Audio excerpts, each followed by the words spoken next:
a digital dollar account. You know what I mean? So it is called a digital dollar wallet that is pegged to the US dollar. So whatever you have in your digital wallet is same as a US dollar. And the best thing about it is you can also use this opportunity to save. So it is not only about sending money and putting it there. You can have this money and save it. You get to use it when you need it. Oh, really? You know what I mean? This is amazing. So that means, Ndu Oko today, if you want to send Halima something, all you need to do yourself as well is to get that digital wallet.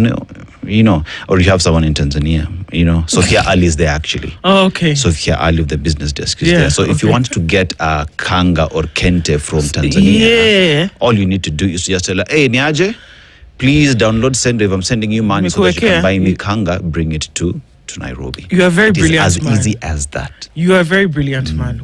Hey, okay, very good. Yes. Because in fact, I'm going to do that today. Yes. Because there's something that I needed, and Sendwave could actually be solving my problems now that Sophia is in that easy. Yeah. Fantastic. Yeah. Get it with Sendwave today. And there are no delays. That's the most important thing.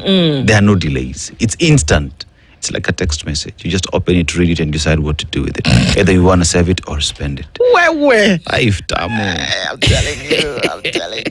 telling you. All you need to do is download Sendwave, register, and everything else will follow.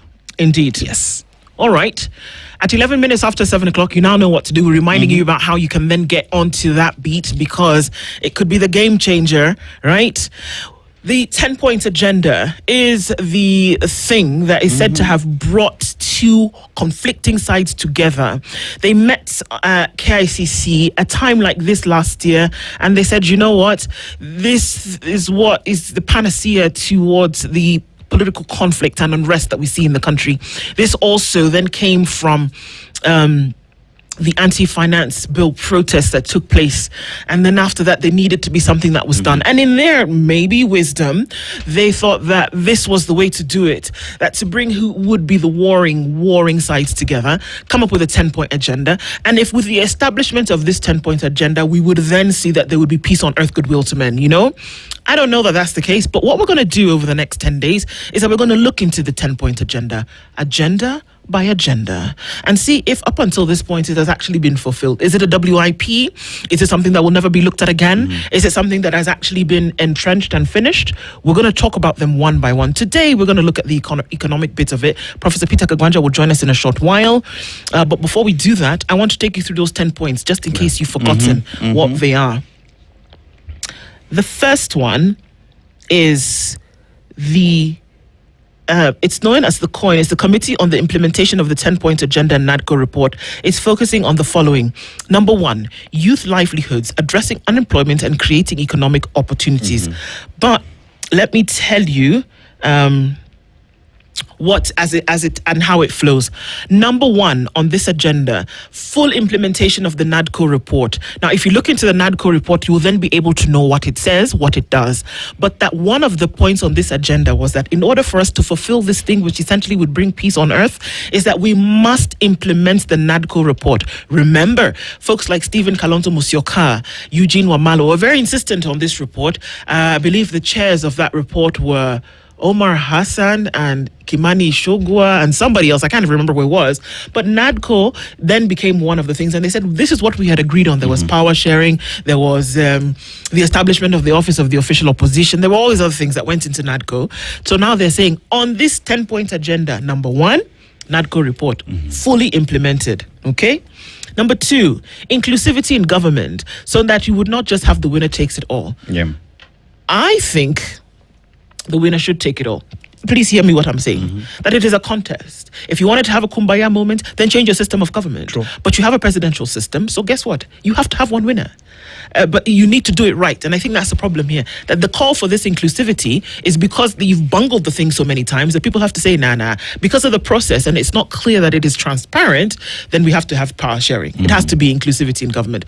Or, another part that I do agree with is when they talk about inclusivity of all the peoples in Kenya. Are you going to have a rotating presidency? North, south, east, west, this tribe, that tribe? Then do it. Implement it.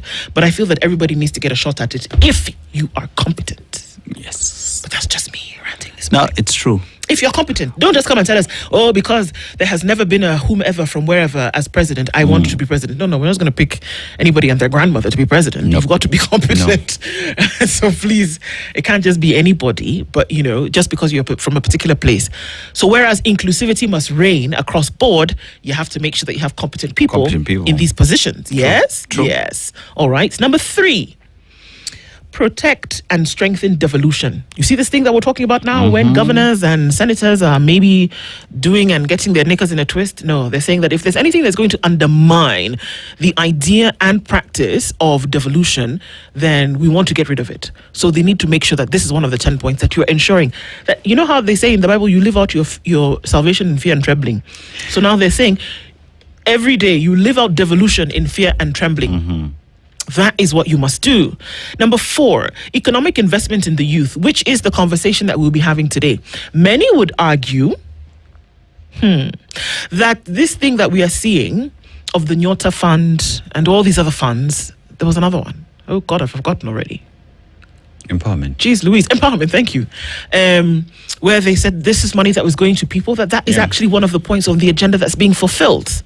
So, potato. But let's see, is that the thing? Number 4, which is the one that we talk about today. Number 5, uphold integrity in leadership. Okay, that's number 5. We're not even going to go further. Number 6, safeguard the right to peaceful assembly. Remember Saturday? It was just a day ago. Yeah. That you should actually say, it was interesting because the OCPD Bungoma was very open and said, yes, they've informed us that there will be a meeting. I beg your pardon, Kakamega. Told us that there will be a meeting in Kakamega. Yeah, we've been informed that you should allow people to come out and, express their constitutional rights overtly, to then gather and picket or whatever it is. So are you protecting that? And to always ensure that is being protected is one of the points of the agenda. This is not Ndu, the old lady who lived in a shoe, who's coming up with these things. It is their report. It is their report. Number 6. Oh, sorry, that was number 6. Safeguard the right to peaceful assembly. Number 7, audit and reduce national debt. Now, I don't know if they're going to be able to do this by the 7th of March, but y'all have a week. And if anything, it could just be me who's seen this, but in terms of auditing the national debt, do we have a number? I think we're told that it's, upwards of 11 trillion shillings at the moment, teetering closer and closer to 12 trillion, if not crossed that mark already. But is it public? The National Debt Register, I don't know the last time it was updated, but this is supposed to be a public register that anybody can go and actually see what you owe, because then it makes sense.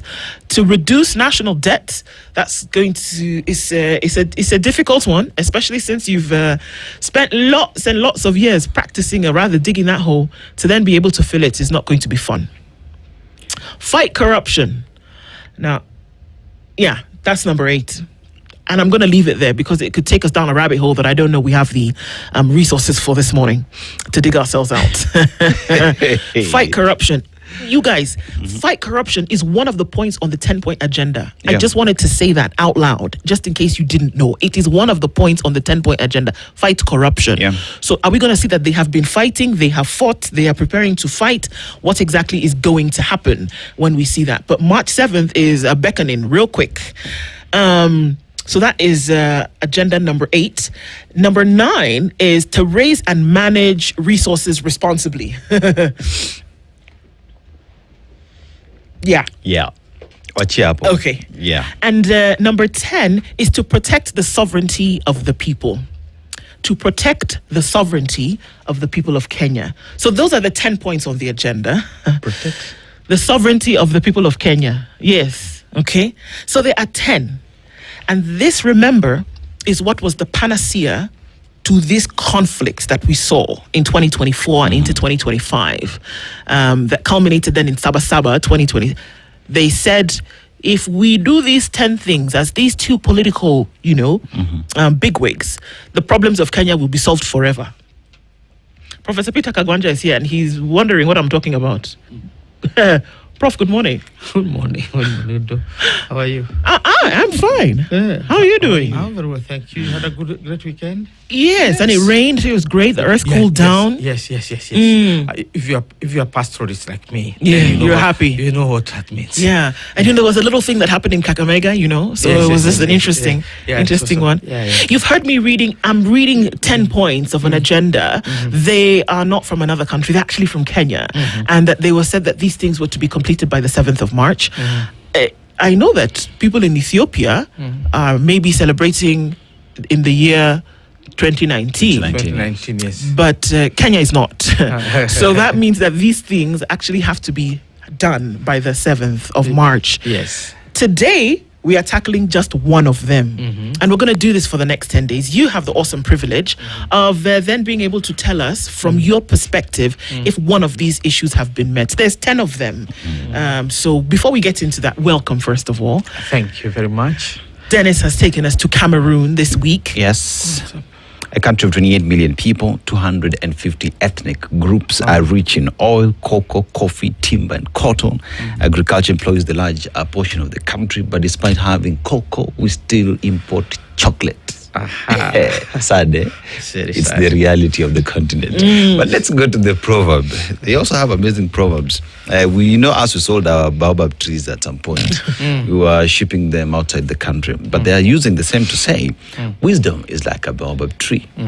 No one is able to embrace it. How would you interpret it?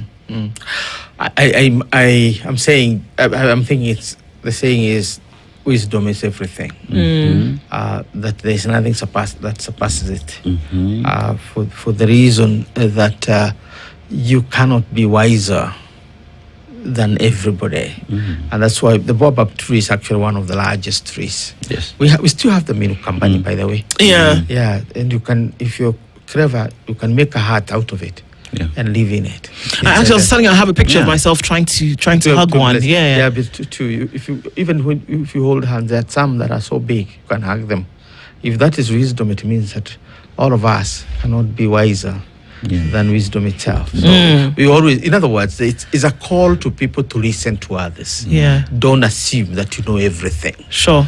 Never just imagine that you are the one who was born and therefore you have this messianic role to save us because you are so wise, you know everything, that you cannot listen to anybody. And unfortunately, this is the making of dictators. They don't listen to anybody because they think they have a messianic role to save others, even when they don't know where they are taking others. You might be taking us to Uganda, you might be taking us to Egypt or to Singapore or to wherever. But the essence of things is you've got to listen to people. Indeed. Yeah, because I also remember, some of you guys I know more than you in your departments, but that's a conversation for another day. Indeed. And you call others fools because they don't have PhDs. It's okay. It's okay. It's a sad one. It's an encouragement to others to have the PhDs, but I don't think PhD is everything. True. I don't think I'm here because the others who have 4. Wisdom resides in some of the people who never even went to school. Very true. Yes. Very true. Muhimu sana. Let's go to the 10-point agenda. So again, just looking at what this is that, so there was a time where the country was in turmoil. This was clear that after the anti-finance bill protest, the president was visibly annoyed and gave his initial speech. But then somebody may have whispered into his ear that at a time so volatile, this position that you take is extremely crucial on how the country will move forward. He then came the next day and dissolved his entire cabinet and sent everybody home. Never mind that he brought a lot of them back in different capacity, but he tried to make it appear at the very least that he was listening to what Kenyans were saying, and then shelved the finance bill. Never mind again that we were told that found its way back, into Kenya's economy. But then one thing that happened as a result of that is that there seemed to have been warring sides. The opposition at the time, ODM, led by, the late Raila Odinga, and of course, UDA, Kenya Kwanza, led by the president. They said, you know what? This problem that the country is facing, if we come together and we agree to essentially work together, it's going to solve the problem that the country is facing in terms of its conflict. And so they arrived at the 10-point agenda. Prior to that, they had sat down at Bomas, what was Bomas, for a while, and they said, you know what, there are also many things that we need to be looking at. People gave their views. They came up with a NADCO report, which they said, you know what, needs to be implemented. That became the first item on the 10-point agenda, which they said, in a year, give us a year. Let's see if we can make all of these things happen. And then Kenya will be on its way to a better place. This was their wisdom, like that of the baobab tree at that time at KICC. Of those were 10. The first one, full implementation of the NADCO report. 2, inclusivity in governance. 3, protect and strengthen devolution. 4, economic investment in the youth. 5, uphold integrity in leadership. 6, safeguard the right to peaceful assembly. 7, audit and reduce national debt. 8, fight corruption. 9, raise and manage resources responsibly. And 10, protect the sovereignty of the people. In the room today, we're going to be looking at agenda number 4 in terms of an economic uplift of the country. We've got about 9 days now towards that day, March 7th. What would be your overview, first of all, of how in the last 1.5 years we have seen the economy improve as a result of this promise that was made? Well, I'm one of the skeptics about the so-called post-election coalitions or deals. Because I thought, and even when the late Laira Odinga was alive, I was very vocal on this. That was one of the point of departure between me and him. Yeah.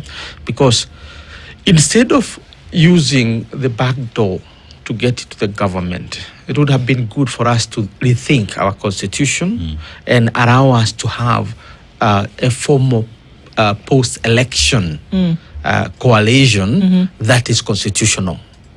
Now, what happened is that since 1994, we have had, 1992 actually, we have had informal, or if you say, if you wish, almost unconstitutional, behind the curtains kind of coalitions. Okay. And these are largely aimed at accommodating first Jaramogi Odinga in Moi's government after he lost in 1992, and after 1997, his son. And as a son, the son who rise today, it is true that Raila never missed in a government, but at a very heavy cost.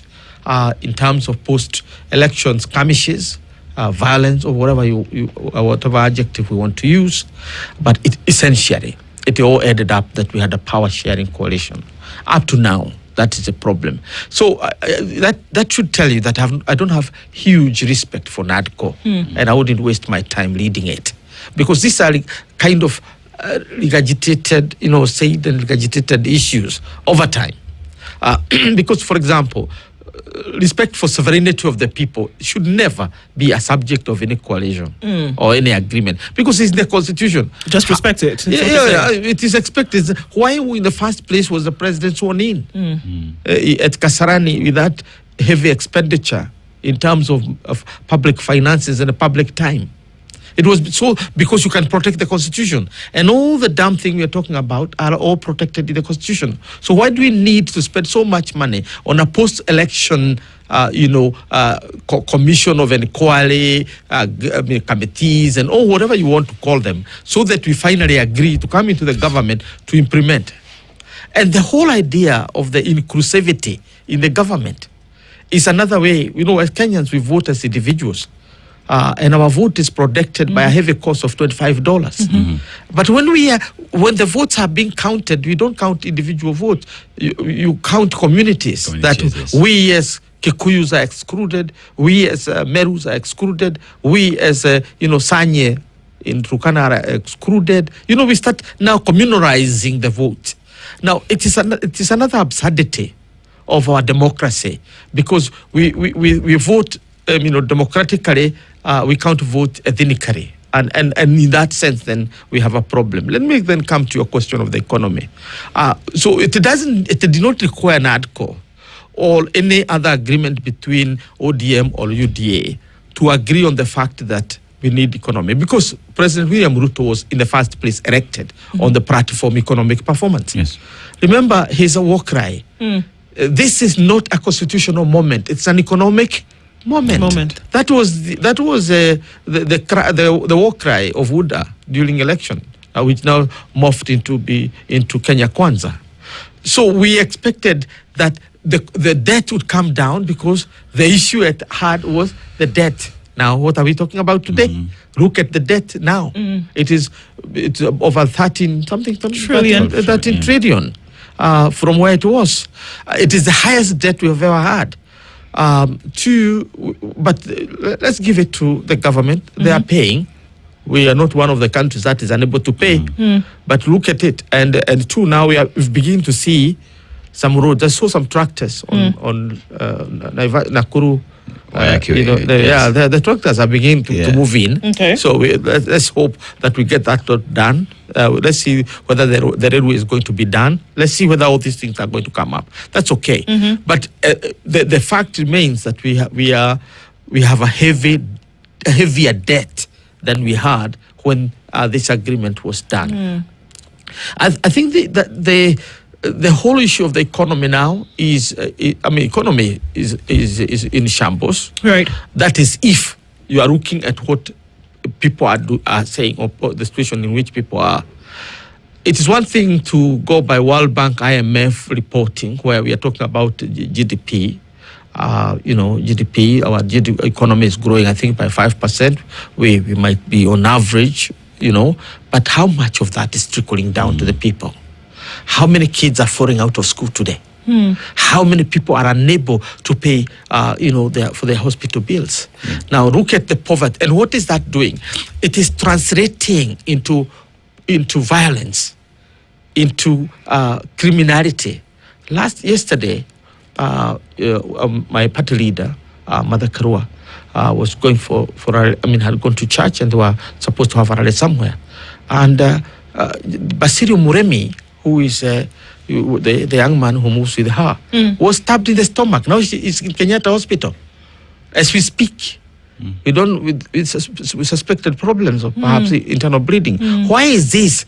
Because the people have become, so criminal oriented because the economy is not there.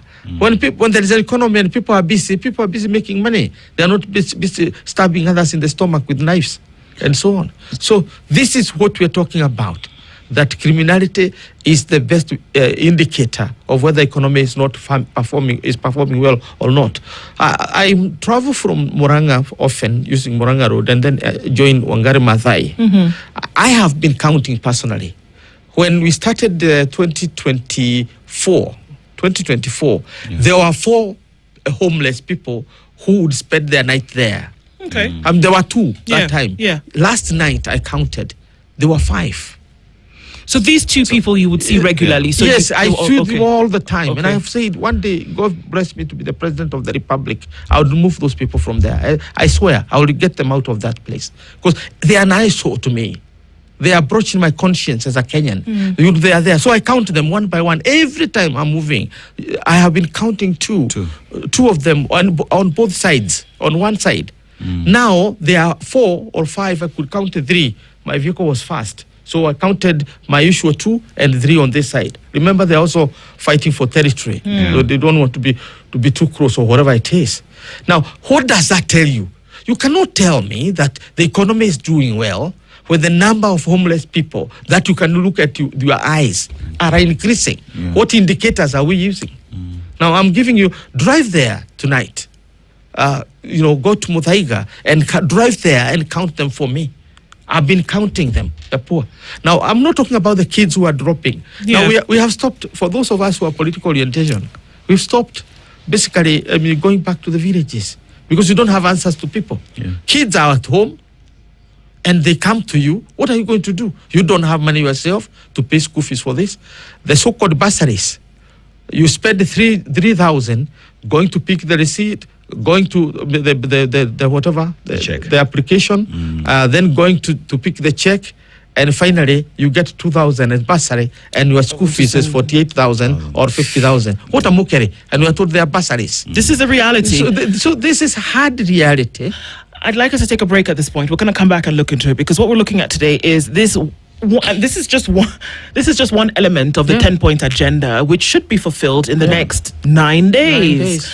And from what you're telling us, the economy is not doing too well. It is one of the things that they said they were actually going to fix by a particular point in time. And I know Dennis wants to ask you the youth question in terms of it seems like money's going to the youth. Is that not helping the economy in one way or another? It's 26 minutes to 8 o'clock. We're having a conversation this morning on the 10-point agenda. We're looking at agenda number 4 today on the economy and youth employment. So there is the job question from that comment that we've seen this morning. It's exactly what we're talking about. We'll come back and we'll look into it when we take this break. This is the Situation Room. It's Kenya's biggest conversation. Don't go away.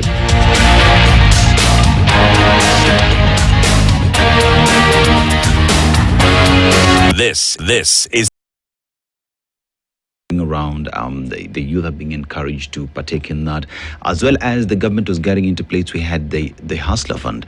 So as we talk about economic empowerment and matters to do with these in the 10-point agenda, would one say that the youth have been involved in the economic issues of the country, that they have been empowered, or is all this just politics being played? There are some absurdities we should always try to overcome as a nation.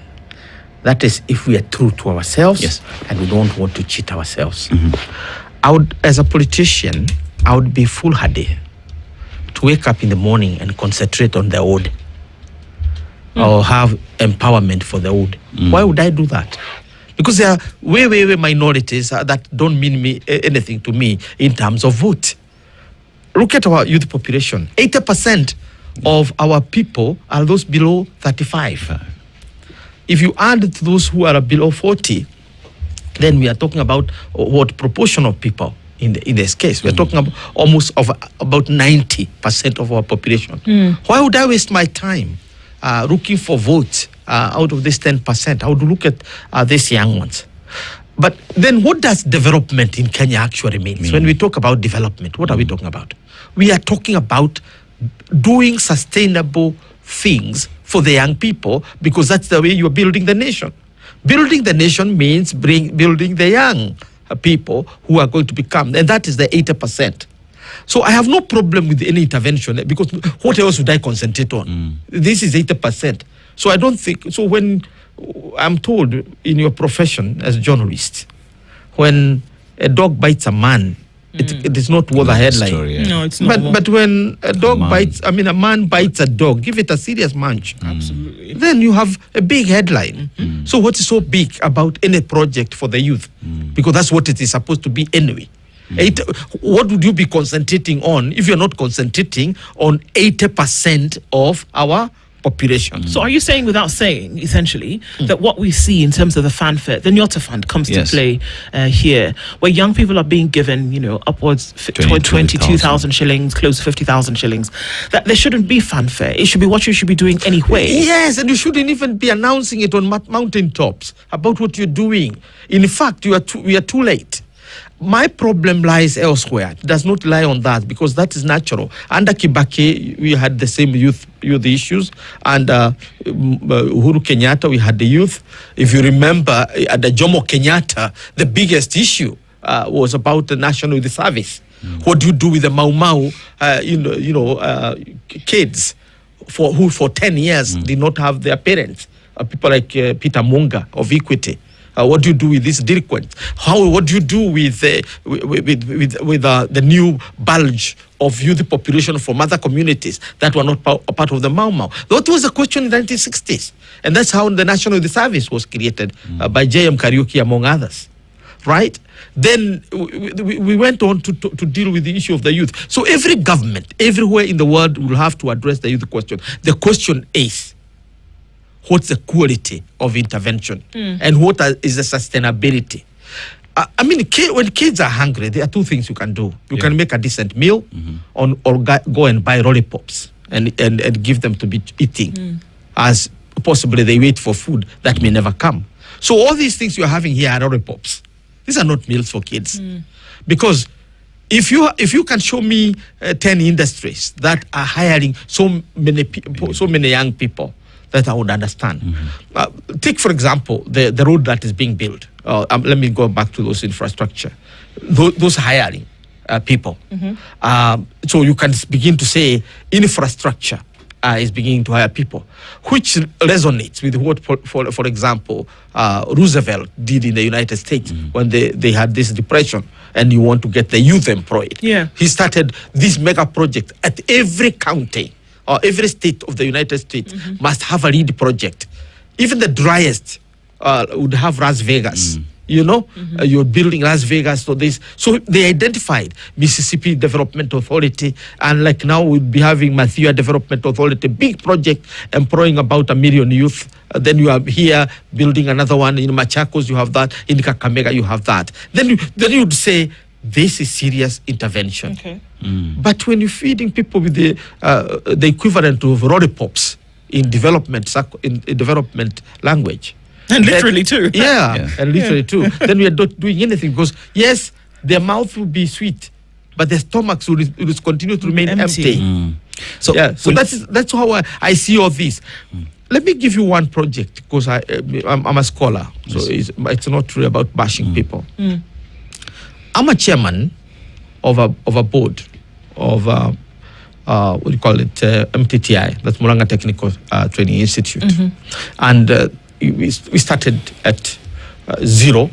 Now we are about 2,500. Most of these kids are employing themselves. So one of the greatest investment of this government, and which it should be growing up, for recognition, is ensuring youth go to technical colleges, so that if they are not employed by the government, they will employ themselves. Because you have something that people require. We need plumbers. We need carpenters. We need drivers. We need mechanics who are going to repair our cars. And we need masons to build our houses. And we are building everywhere anyway. So that's what this government has done. It has increased that number. And that is its credit. Now, beyond those, now anything else are lollipops. And lollipops are not meals.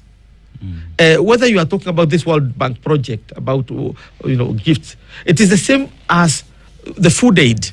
Instead of helping people to grow crops and be self-sustaining, you're giving them food. Instead of concentrating on what need to be done to ensure food sustainability in the country over the next 20, 30 years, along the lines of Singapore, what are we doing? We are sending young politicians, boys and girls, to the villages to give cabbages, tomatoes, whatever, rice from India and so on. Let me say, if we are serious in building this country, we will concentrate on the youth. Look at the statistics as we speak now about the youth. Just to understand why I am using the concept of lollipop. 47.7% of our young people are suffering poverty of multiple dimensions. Either you are not having food, you are unemployed, you have no clothes, or something like that. And about 42% of those who are eligible to jobs or to any form of economic involvement, they are now all poor or in poverty. That's one of the highest. And this is not by me. This is a National Bureau of Standards. Kenyan. And we're not talking about many years ago. We're talking about last year. Right? This is their report last year. So if this is what we are doing, that we have 42.4% of our young people, meaning 80% of our population are suffering poverty. Now, what is it that we are saying about the interventions that we're making? So the intervention that we're making, let me conclude, are not development interventions. They are not empowerment interventions. They are simply political opportunism. And it is going to come and will leave our people poor. Political expediency, political opportunism, vote hunting expeditions in our population cannot be equated to development. So let's be clear about that. Okay. So with the 10-point agenda and this specific agenda point that we're talking about, was it just something to say in public that would give the appearance of folks wanting to be interested in the economy of the country and the young people who we've already clearly defined this morning and previously? It was never an intention to do anything about this? No, there was no intention, because the primary thing, when Obasanjo landed in town, and mark you, if Obasanjo landed in any country, unless he's attending a celebration, he's coming to put the fire out on behalf of the major powers that don't want major countries or so-called pivotal countries like Kenya to go up in flames. So that is how you fight Obasanjo. For me, he's a good litmus test for where the fire is burning. And when he jetted in, we knew, some of us, that all is not well. At least internationally, that's how we are perceived. Right. So it was very important for us to come back to the drawing board. And it is not just the NADCO report. Even the promises that the president made immediately after dissolving the cabinet that time were revolutionary. And that's what ended the Gen Z revolt of June 2024. The revolt ended on a promise. Yes, it did. And that's why it flared up again in 2025. Because none of the promises were met. And I don't think we are serious. And what is the problem? What is the problem in Kenya? If one was to put a finger on a single point, it is because we are not governing through systems. We are governing through whims. It's what we wake up thinking. Like, for example, you wake up thinking that today I'm not going to walk on my 2 feet. I'll hop the whole day. Then you experiment on hopping the whole day. If you finish, you will congratulate me for hopping. Then the next day you say, I will walk on my head. Then you try and walk on your head. Somewhere along the way you fall, you rise up and say, yes, I fell twice, but I am okay. I succeeded. You're not doing things the way they are procedurally supposed to be done. I have said this before and I want to repeat it. We have some kind of Sokomjinga governance, where you make announcements on the marketplace. They are nowhere in the books. Governments, from even the colonial one that we fought against, had what we were calling white papers. We didn't like them. Nobody liked the Devonshire white paper about Kenya being a black man's country, but at the same time you are giving all the land and to the white people and creating white islands, right? You govern procedurally. That's why immediately President Kibaki's government came to place. He went for advice of serious scholars, Professor Anyang' Nyong'o, Michael Chege, and others. He went to them, and they gave him the wealth creation paper, which guided us for a number of periods. Then he went ahead to come up with the Kenya Vision 2030. And it was supposed to guide us up to now. But what has happened? The succeeding government decided to have, this is what I am doing. It's about, we behaving like kids who want to show what we have done, not what has been done by us.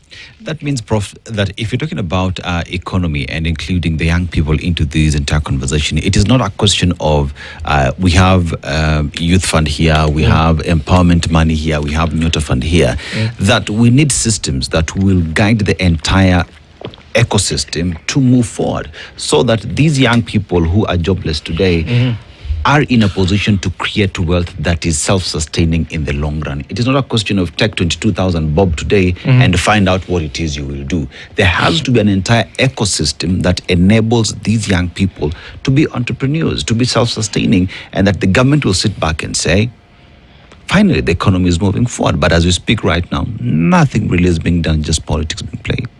Correct. The English language is very rich in terms of the vocabularies that they use. When you see the word fragmentation, you see the word disintegration, the word atomization. All these words are saying that something that's supposed to be whole is dismembered. And this is what we are doing in this country. And we are not doing justice to our people. I've given the example of education today. It does not require a nuclear science to know that we can fund our education from kindergarten to the university. And if there is anything that would occur at the university, the people there can get loans. The National Loan Board can cater for that very easily. There is no need why the whole country would be queuing like people in detention outside the offices of CDF, which itself is illegal. It's illegal, itself is illegal, and it is an instrument or weapon of atomization and fragmentation of our economy. Now, if you put all that money in one kitty, you pay for free education, primary school, secondary school, and you'll be able to pay for technical or tertiary education, and finally the university will be taken care of. Why was it easy for us? I got 3 scholarships from the government of the Republic of Kenya. I remember my mama was only paying 5 shillings when I was in primary school. And sometimes we'd miss it, and we'd go to the neighbors, and neighbors would give us the same because they would be. I'll give my example of my friend, James Mwangi. James Mwangi never missed his school. James Mwangi's home was the battleground for the Mau Mau. His home with the Monga, that was the battleground. And therefore, the post-war repercussions affected those families. And there was money that would enable him now to become the CEO that he is of Equity. Because the systems worked in terms of the way you aggregated. The alternative of disaggregation is aggregation of every fund and making a major decision that helps everyone. Now, we have entered a system of populism where every politician wants to show how they are helping people. This country does not need help. This country needs systems. Kenyans would work for themselves. We are hardworking people. We are not a charity population. We are not a charity people. We don't know how to live with charity. We know how to wake up in the morning, go to Lake Victoria and get our fish. We want how go to our farms and produce. That's what we know. And I think that's what we want. That's the help we want. This idea of people on top of vehicles announcing what they are doing to us. Who are you? Why are you doing this to us? Are you from planet Mars or Jupiter that you have just jetted in and you are helping us? And therefore you have to keep on counting, oh, you know what I have done for you since this. I saw some before William Ruto were even putting billboards on what they have done to us. Yes. Shame on us. Because you are not supposed, you volunteered yourself to serve us. Don't try to make us come to you to say thank you. It is for us to choose whether to say thank you or not. Essentially, you're not doing us a favor. You are not doing us a favor. It's your job, and you are paid for it. There's a pay slip to that. Therefore, I think when I talk about us walking on our heads in terms of our governance, this is it. Because why would you pay $1 million for a billboard to announce to us what you have done to us, and in the first place you were elected to do that? And you see a lot of it in the Nairobi County and others. Shame on us. The truth of the matter is that the people of this country, whether you're going to Turkana or you are going to Magadi among the Maasai, or you are going to the far north among the Somalis, our people work. True. What they want is a system that works, and not a system of lollipops, a system of candies, a system of your gifts and charities. No, that's not what we want. We want to build a country that is self-sustaining.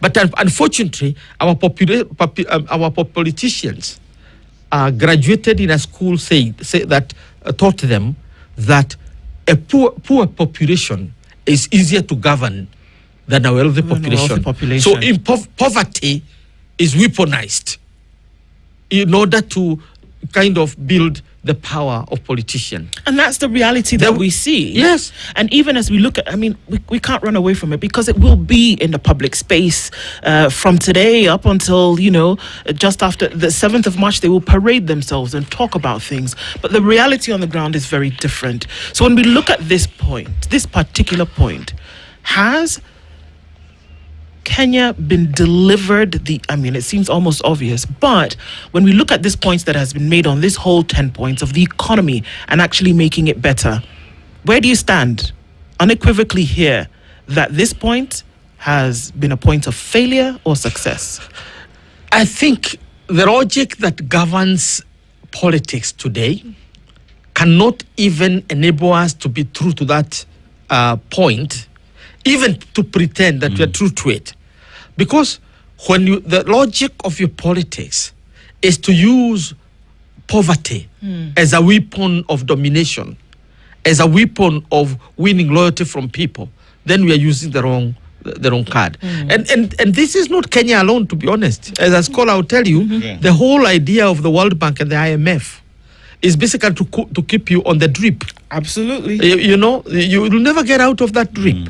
And until you decide the way China decided, the way Korea decided, the way Singapore decided, the way now India has decided that we are going to be free. We are not going to be on aspirin. We are not going to be on Panadol. Or the drip. Or the drip. We are going to have a serious life. Until Kenya decide that, you don't even need to go to Singapore. Did I tell you that Singapore is 6 million? Yeah. And Nairobi is 6 million. Yes, people. indeed it is. If you just face Nairobi and call it the Republic of Nairobi, you Nairobi can go there. it will be richer than Singapore. So you don't even our railway is longer because you can walk the island. It's not a state; it's an island state. You get the point. Absolutely. So we need to be serious about the country we're building. Because it's not about us. Some of us, William Ruto, Uhuru Kenyatta, and others, and myself, we are now grandfathers. And we cannot be grandfathers that are careless. True. We would be the first grandfathers that are useless and careless and do not care about the future. So the youth matters. And in order to make us useful to the future generation, we must focus on projects that are sustainable, on projects that employ mass of our people, on projects that empower us, not impoverish our people. We need to stop the lollipop economy. Can't say it better than that. Professor Peter Kagwanja, thank you for joining us this morning. As point 4 on the agenda, and from what he's saying today, it's very clear that there was no intention to work that out. We'll do more as the days go by, but thank you for opening that up for us this morning. At 8:01, good morning. Thank you. The latest news from around the world. 94.4 Spice FM. This is the Situation Room, the only way to start your day.